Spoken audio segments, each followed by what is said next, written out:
रोज सुबह ड्यूटी पर जाना और रोज शाम को लौटकर रूम पर आना, ये रूटीन बन गया था रवि के लिए। हालांकि रूम से फैक्ट्री ज्यादा दूर नहीं था, तकरीबन 10-15 मिनट का रास्ता था।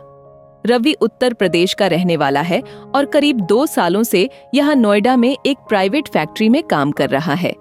रोज सुबह ड्यूटी पर जाना और शाम को लौटकर कमरे पर आना ऐसे ही चल रहा था। एक शाम जब रवि ड्यूटी से ऑफ होकर जैसे ही फैक्ट्री से निकला कमरे पर जाने के लिए, उसने देखा कि बाहर जोरों की बारिश हो रही है। 10-15 मिनट इंतजार करने के बावजूद भी जब बारिश नहीं रुकी तो रवि दौड़ता हुआ कमरे पर जाने लगा। तभी उसकी नजर सड़क के किनारे एक छोटी सी पान की दुकान पर पड़ी। दुकान बंद हो चुकी थी और उसी दुकान से चिपककर एक बूढ़ी औरत बारिश से बचने के लिए खड़ी थी।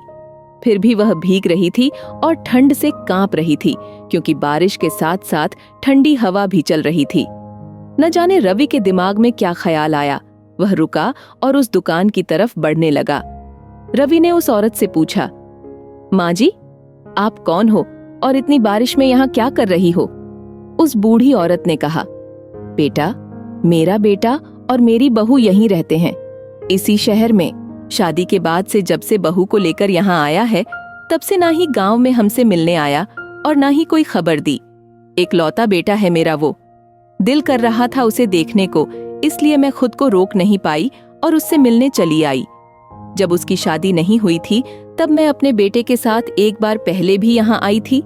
वही मुझे लेकर आया था, कहता था, माँ, खाना बनाने में दिक्कत होती है, चल तू मेरे साथ ही रहना।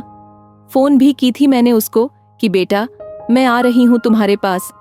जब मैं वहां पहुंची जहां वह रहता है तो देखा कमरे में ताला लगा हुआ है।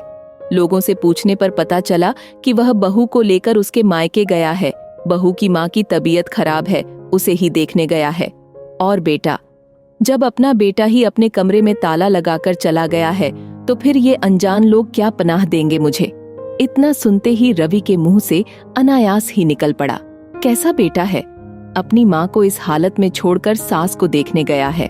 फिर रवि उस बूढ़ी औरत से बोला, माँ जी, पास में ही मेरा कमरा है, चलिए आप वहीं रहिए जब तक आपके बेटे और बहू नहीं आ जाते।